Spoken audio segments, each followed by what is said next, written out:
All right, guys, Rich here from the RCNetwork.com bringing you another review. Now, today we have, of course, the Arrma Nero 6S BLX. This is their newest 1/8 scale four-wheel drive monster truck ready to run. Now, this thing is pretty cool. It was just released, and I was able to get my hands on this right away. And bringing you this review, this is probably one of the first reviews on YouTube, and I was kind of one of the first people to get a chance to drive this thing. And after a good weekend now of driving this, I have to post this review. I've got to say, overall, this is going to be a great review of the Nero. So if you're on the fence, this review should pretty much get you some pretty good decisions on whether or not you should actually lay down the money for this newest Arrma vehicle. Now, size is definitely where it matters on this thing. This thing is absolutely huge. 1/8 scale. Most monster trucks you see out there are 1/10 scale, so this thing is definitely larger than the average bear out there. So being that it is such a unique design, this review will be pretty in-depth, and I'm going to go over lots of positives, a few negatives that I found, and a couple of breakages that I had that were actually pretty minor, and I was able to get this thing back up and running pretty much without ordering any parts. So with that, let's get on with the review. So being a brand new platform for Arrma, this isn't something that they could just slap on a couple of upgrades, maybe a better motor, and call it a day. This thing is completely redesigned. Now, of course, this is a monster truck, and under the body there is a breathing, living thing. It almost looks dinosaur-like, and really cool design. I really like the kind of interior exoskeleton that it has. Now, this is a cantilever design system, and it actually works quite well. I'm really happy to see this design on an Arrma vehicle. Now, being a cantilever, they can get away with having a little bit longer suspension with not as much shock throw on the shock rod. So in other words, these nice huge cantilevers here act as kind of like a multiplier for those shock shafts to give you a little bit more travel than you would get on a standard stand-up shock. So really nice design. But enough of that. Let's go into some of the negatives I had first off, and we'll go into the positives towards the end. Now, I did have some breakages, and if you watch my running videos, they're going to be right up here in the upper right-hand corner. Click on those, check out the running video. I beat the living snot out of this thing. I jumped it higher than you probably should. I really ran this thing on 6S Lipo pretty hard, and I've got to say it actually did pretty well. And the breakages I did have were very, very minor. Now, I did end up losing a screw, and it was just a strange screw I lost. It was actually this one back here that held this body post on, and it did start to mangle the body a little bit. So you kind of see here the body is just kind of almost caved in, like this portion just was mashed down onto that rear chassis. So lost that screw, and I think that's what caused a couple of the other issues. Now, I did end up breaking a rod end on that rear shock right where I lost that screw, and that probably was an indicator of why I did that. So completely sheared off that rod end, and it was easily replaceable with another 4mm rod end I had in here in stock at the RC Network. So that was up and running. The next thing that I did have happen was one of these cantilever kind of rods right here just pulled completely out of the rod end. That screwed straight back on. No issues with that. Hasn't pulled back out. Kind of a freak accident. Now, with that, I did end up losing the ESC. It actually came unstuck from the platform it sits on. Just, you know, one of those kind of freak things. The foam tape maybe didn't adhere well enough. Just resealed it back on with some good 3M silicone tape. That thing is stuck like glue now, so no issues with that. And then the last thing here, just on the front bumper, I ended up just the seam of the bumper circle right here ended up coming undone. Probably just going to order up one of those. It's still fully functional right now, but just kind of a weird thing that happened, so nothing too major. So that's pretty much the breakages I had, and like I said, you have to look at that running footage. I mean, I was launching this thing that I probably shouldn't have done, but I did just so I could really test this thing for you guys. Now, the other thing that I noticed as negatives on this, and you probably already heard it, but it's this thing, and it's kind of the plague of the pivot ball suspension or pillow ball suspension. The dirt and whatnot gets into those pillow balls, and I hate the squeak. It's just my OCD-ness coming out, but still everything functions correctly, but a little bit noisy. The last thing was the servo. This is the highest version of Arrma servo. This is the same one that was in the Creighton, the Senton, the Typhon, the Talion. 200 inches of torque, but very, very slow. 0.16 is the transit time in seconds, and it didn't quite center each time. So if I would turn left, when it went back to center, it was kind of not quite centered. So, and then you turn right and it would just do the same thing. It wasn't a matter of the steering trim, it just wasn't fully centering. So that's definitely going to be an item I want to look at.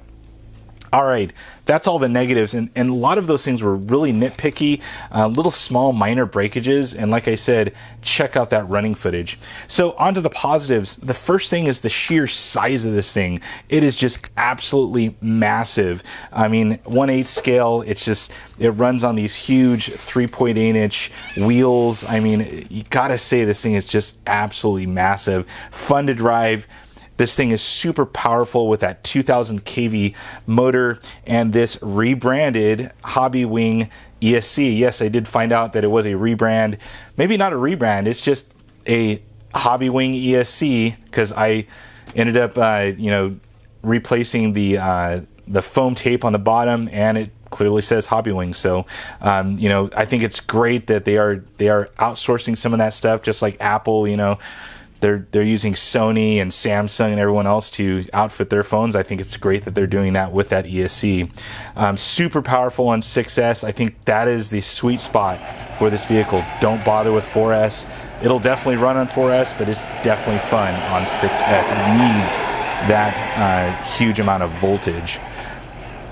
Next thing, the differentials. It's just cool to be able to take your remote right here, click that little switch like I showed you guys in the running video, and just have a completely different vehicle. I mean, when I locked all 4 of those diffs and was just doing standing backflips, it was just absolutely amazing. So they give you a little key right here of which one does which. So I mean, it's just super cool. I think if you have the money for the extra $100 for the Diff Brain, definitely do it. It's definitely worth it, and I haven't had any issues. Everything's still locking correctly. It uses servo actuated lockers, so I think it's a pretty cool design.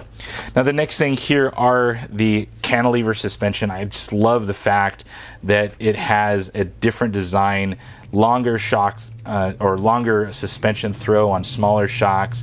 Just a really cool design, and with that. The next thing that I really liked, and this was a hard one for me, were these XT90 connectors.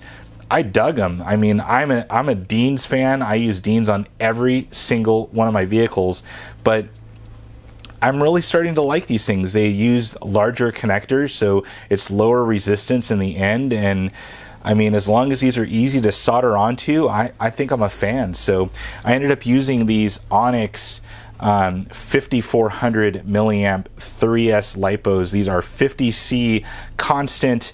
They are soft packs, and what's nice about these, you do have kind of an exoskeleton here to protect it. It's foam spacers all the way around, and these things fit in there absolutely perfect. So I'll have a link to these down below in the video description. They come stock with these XT90 connectors, so no soldering on my part. And I also picked up a set of XT90 bullet plugs for my chargers, so I can pretty much charge these things up first day, get it going. So these are super nice, super powerful. The 50C definitely makes a difference, makes everything kind of run cool and efficient. So next thing here, battery boxes. Like I said, huge battery boxes. You can fit pretty much anything that's about a 5,000 or 5,400 milliamp. Even a hard case will fit in there. I even test fit a couple of packs that I had that were hard case. So And then the last thing here that's on my positive list, the exoskeleton. And I got to tell you guys, stay tuned. Make sure you subscribe, because there's going to be some cool things coming with this exoskeleton. Being from also the scale world, you guys might be able to figure out what I'm going to do here, but you have to stay tuned and subscribe. So that is all the positives. Now, upgrades, you know, do you need to upgrade this thing? Probably not. I mean, this thing is pretty solid out of the box. You know, get yourself some good batteries. But if I had to upgrade something today, definitely the servo. I would throw in a Futaba servo, you know, probably one of their newer ones that has a good, you know, 0.08 transit time. Definitely something that's up in the 300 plus inches of torque. I'll have links to those down in the video description. I can't think of the numbers, you know, there's thousands of numbers of those things, but I'll put my pick of what I would actually upgrade this thing to. So stay tuned for that as well. The Cantilever pivots, these things right here, I'm hoping Axial will come out with not Axial, Arrma.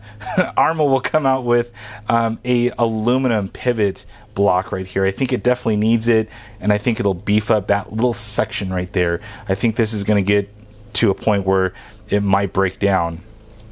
Last thing here for the upgrades that I would probably think about doing, maybe the tire compound. I think these tires were great on asphalt. They're definitely a harder compound, but I think a soft compound on dirt would be a definite advantage. I think definitely going with something that's a little bit softer, maybe a different tread pattern on a kind of loose pack like what you saw in my running video off-road would definitely do it justice. Give it a little bit more traction, and I think these are definitely a great tire for anything that is a really hard pack, or if you're running on asphalt. These things are absolutely great. Well, guys, that is my review of this Arrma Nero 6S BLX. I mean, I've had a blast with it this weekend, this Memorial Day weekend of 2016. I can't wait to see what else I do with this thing, because there's going to be some cool things coming. So stay tuned, subscribe. It's right down there. It's that red button. Everyone knows where it is. And make sure you guys stay tuned for some new stuff. Well, guys, that's it for now. Hopefully you guys enjoyed this review here at the rcnetwork.com. I will be back for another video very soon. Stay tuned. That's it for now, guys. Over and out.